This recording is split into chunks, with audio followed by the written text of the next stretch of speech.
Naomi said her daddy is blind as a bat when it pertains to his wife, and she is not wrong.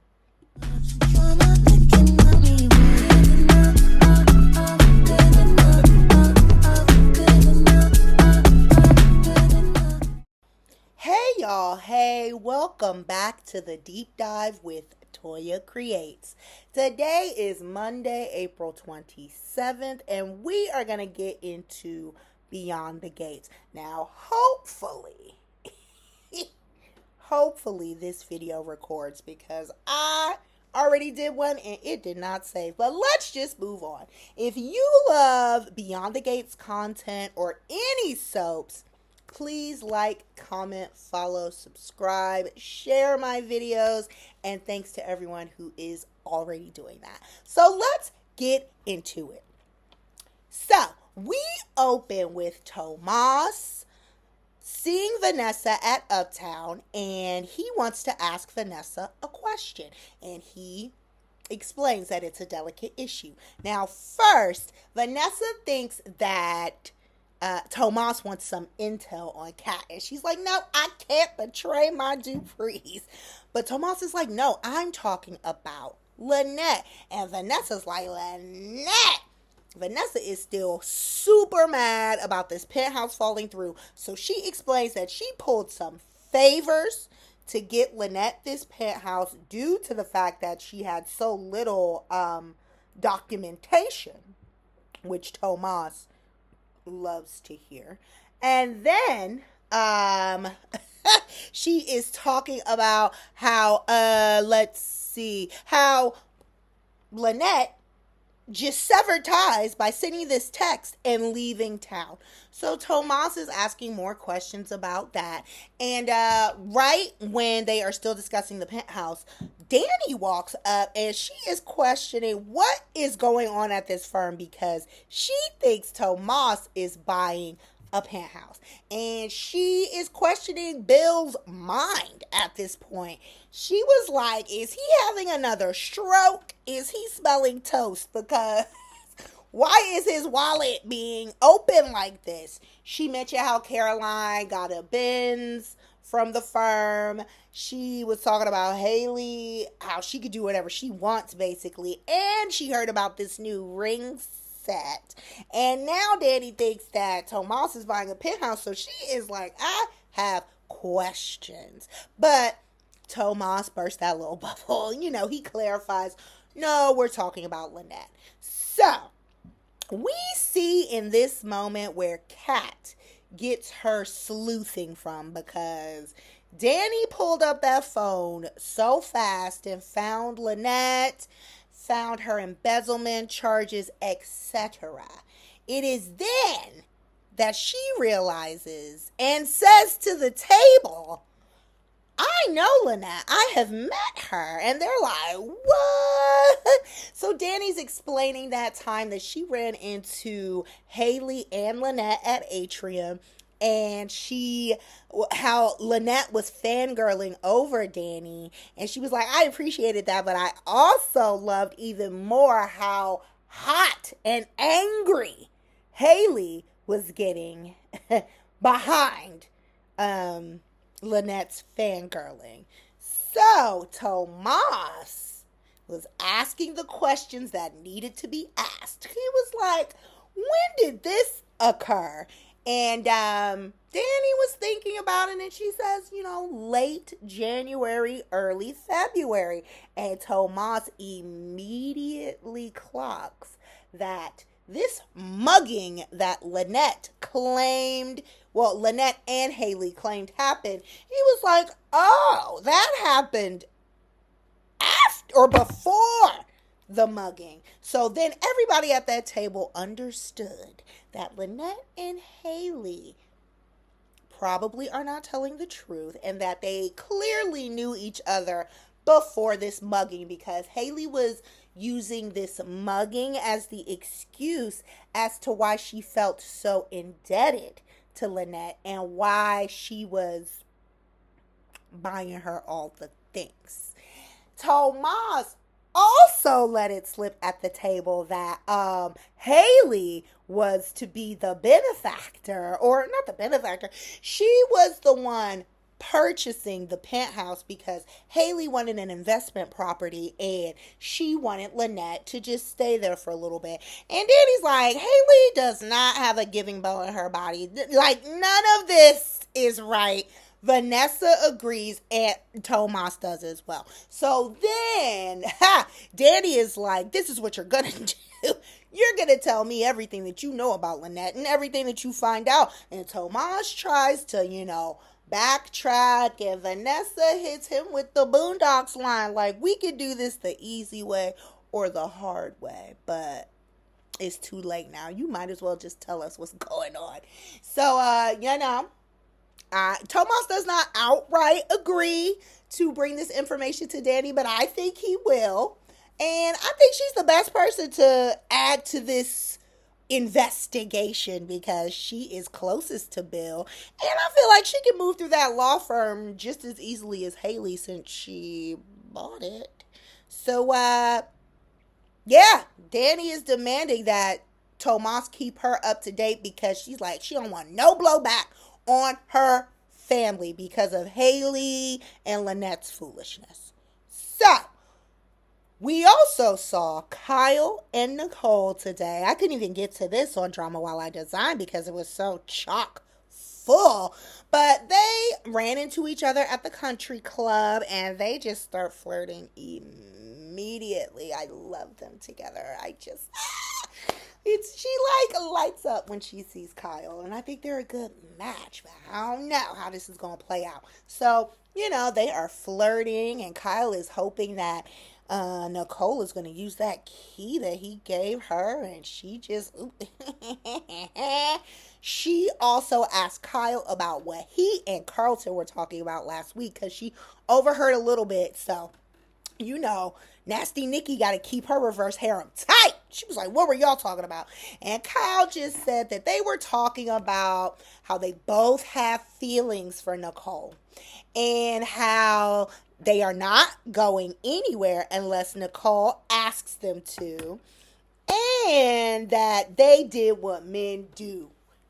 They play basketball, because Nicole was like, she was bracing for some drama again. And then she was like, well, who won this time? And he said it was a tie. It's not a tie. This is my ranking for Nasty Nikki's reverse harem. Number 1, I think, is Kyle at the moment. Number 2 is Ted, because she will never get over Ted. And number 3 is Carlton. He might as well not even be on the list for me because I don't feel like she likes him and he's a snake. Moving on. So, Nicole is relieved to hear that, and then she and Kyle go have some breakfast, and he's talking about his kids and her kids too. He has expressed interest in meeting Martin, and Nicole's like, ooh, like pumping brakes, but Kyle was like, well, number 1, I met your entire family for Easter brunch, which is accurate. He met Anita, Vernon, Danny, Andre, everybody. So Nicole was like, well, yeah, that is fair. And Kyle is just reassuring her that, they're still on the same page, and his kids don't take, they're not into formalities. And the whole reason why he even mentioned Nicole to his kids was that, they're open with each other, and he doesn't want them to think that he's hiding anything. Nicole appreciates that, and she's also just a little concerned about possibly meeting his sons because, 1, they're not supposed to be serious, and 2, they are also dealing with grief because their mother died, and that's why Kyle is available. So Nicole wants to be mindful of that, and then she can't help but to start thinking about Deanna and Vanessa because she wants or wishes Deanna would give Vanessa the same grace that Kyle's kids seem to give him. But that's a totally different conversation. But, that was basically it with these two. I mean, Kyle doesn't think Deanna will be a fan of Joey's romance with Vanessa anytime soon. He's, Kyle's not pushing anything like Carlton tries to do, and he just lets Nicole be who she is. So Nicole also just briefly talked about how differently her life looks now as opposed to 1 year ago when she was with Ted. Now, we also know that their wedding anniversary, or what would have been their wedding anniversary, is coming up soon. So we are bracing to see how Nicole and Ted react to that. Meanwhile, Kyle is happy being Nicole's chief distraction officer at the moment, but I think they are getting closer organically without, I'd say, Nicole really realizing it or accepting it. So that's it on that. Ooh, water. This is so great, y'all. I got this from Amazon. It was so, okay, whatever. The link will be in here, but I love it. Anyways, so then we also saw Haley and Bill and Naomi. So Haley is surprising Bill with a breakfast, and it is a St. Bart's taste. It's St. Bart's themed. And so Bill starts eating it, and he's like, oh, where did you get this from? And she's eating it too. There's no problem. And she just says, oh, I got it from Capitol Grove. And Bill starts choking. He was apparently very bothered by the fact that Haley went to this part of, I think, DC called Capitol Grove, which does not exist. Speaking as someone who lives close to DC. He's just like, you were just mugged. Why would you be in that part of town? Blah, blah, blah. But, this all comes out after Naomi comes in. Because Naomi just happens to walk in when Bill is mid. And Haley's still just like really not reacting. I don't know if she was just like, oh, maybe he'll just choke to death. But Naomi is pissed when she walks in and sees her daddy choking and gasping for air, and Haley just sitting there eating her little funky rice. Naomi was like, what is going on? This heifer basically gonna let you die. Bill is like, he's back. Naomi has tapped his back. Haley is offering water. Bill's like, please, y'all, please don't start fighting. So, after he catches his breath, Naomi's like, what is going on? And Bill explains he was just caught off guard when he heard where Haley got this good food from. But Naomi, of course, Haley starts explaining, oh, I was just trying to do something nice for you, and I wasn't thinking about the restaurant because my desire to do something nice for you overrode that. And Naomi and Bill are looking at her like, you can tell. Bill, you always think Bill is about to get a clue, just like I thought last week, but then he just flips back. I mean, Haley got that kryptonite. She need to teach us what to do. Anyways, Naomi's not really buying this. She's pissed, and she looking at Haley like, you trying to kill my daddy. Bill accepts Haley's reason. And he's like, go easy on her, Naomi. Naomi's over it. So Haley makes herself scarce. And as soon as she walks out that door, she's like, Bill and his brats. They're always like interfering. She can't wait to be done with this family. And she huffs off. So Naomi and Bill are still going back and forth about it.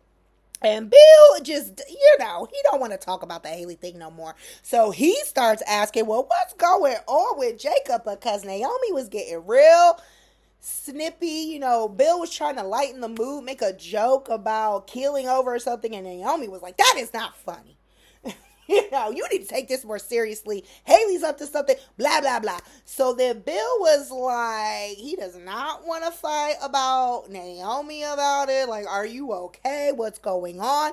And where is Jacob still? So then Naomi has had enough at that point. She was like, we're not talking about marriages because you are blind as a bat as it pertains to your wife. And Naomi huffs off. So that is basically it there with Naomi and Bill. We see Haley circle back to the office. Woo, woo, woo. I didn't mean, I'm sorry. Blah, blah, blah. Oh, by the way, Bill, your breakfast was St. Bart's theme because we should go on a vacation. And he was like, no. No, because there are too many threats coming for his family and they need to be there and he needs to deal with everything. So Haley, we are left with their little arc where she just seemingly accepts it for now because Bill was very serious and for once put his foot down.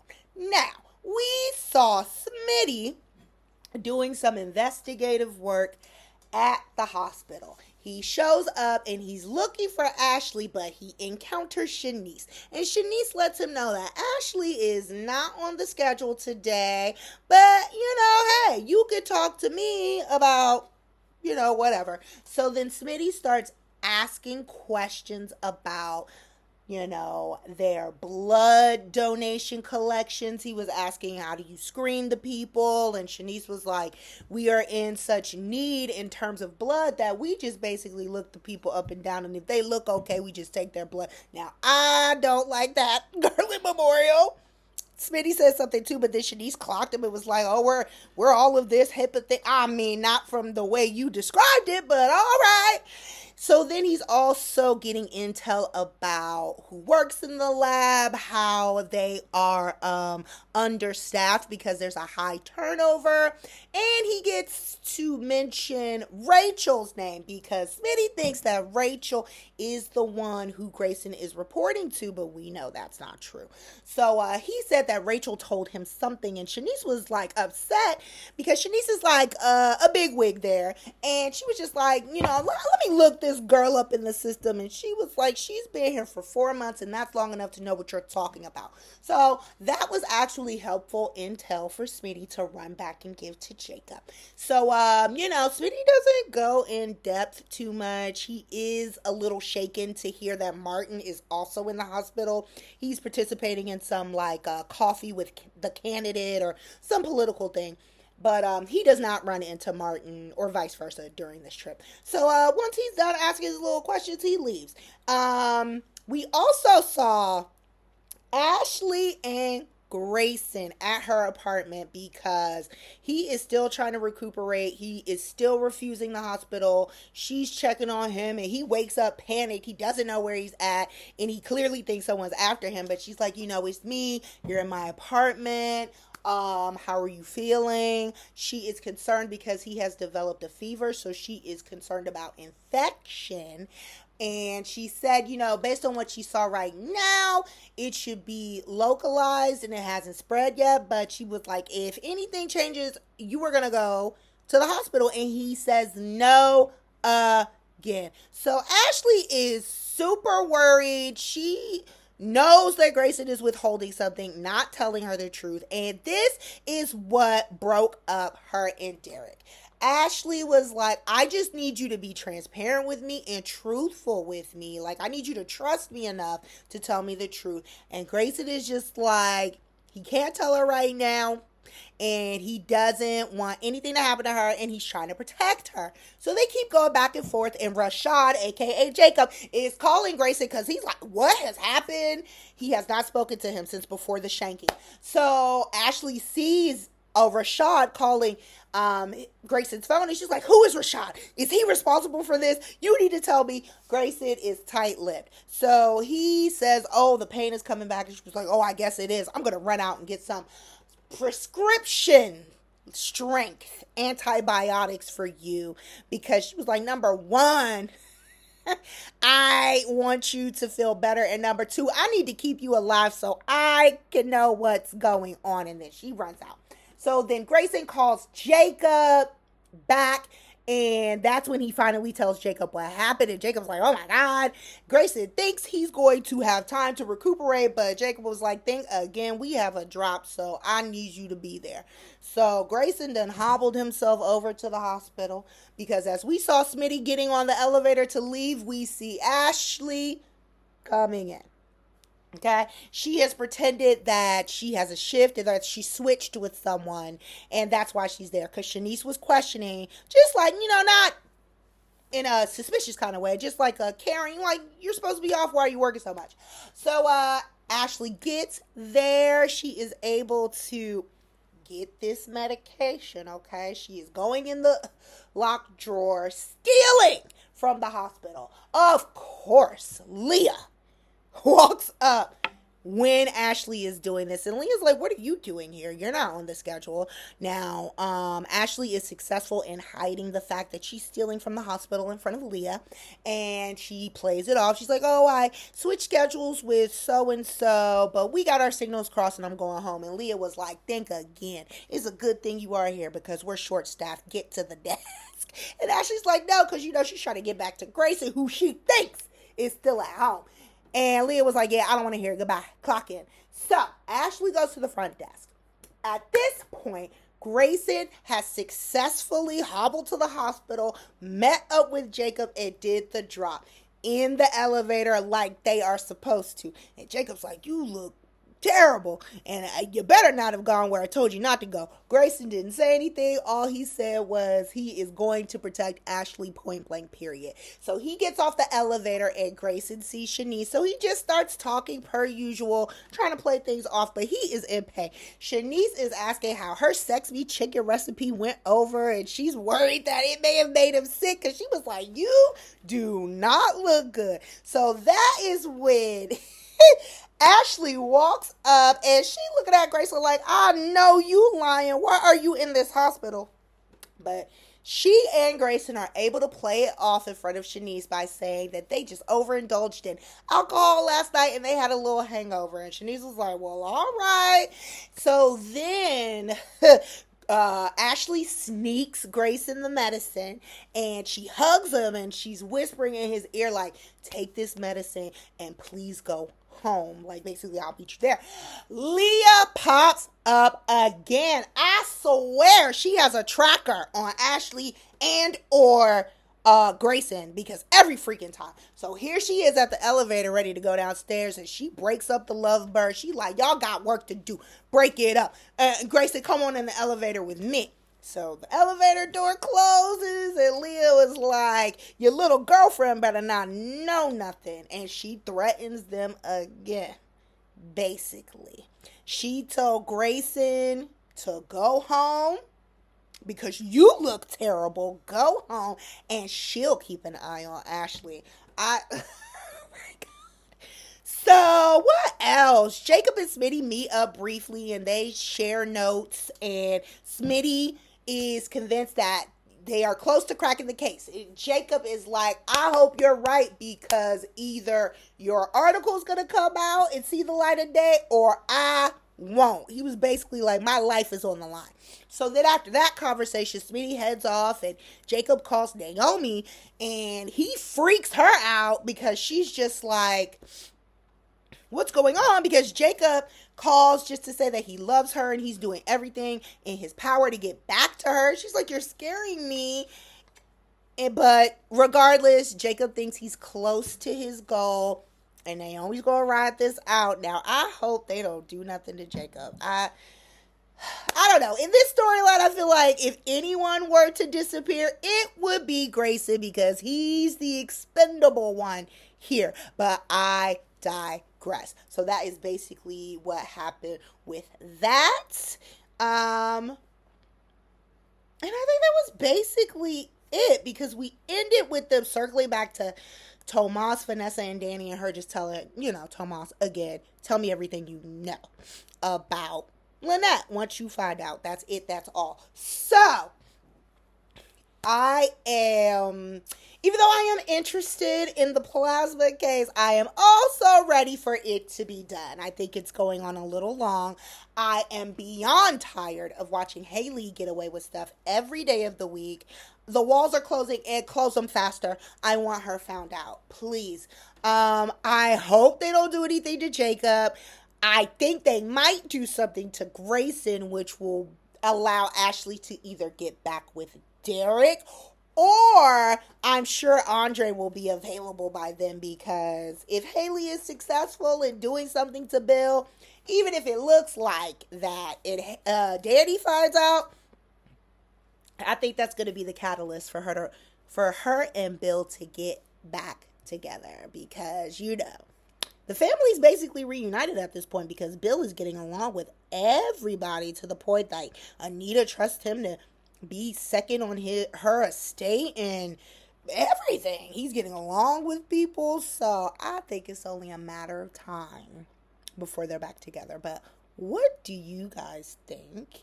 And thanks again for watching. I hope you like, comment, subscribe, share, and join me here tomorrow. Oh, the soaps are going to be preempted either, I think, Wednesday and Thursday, but I'll double check. So I hopefully will see you guys tomorrow.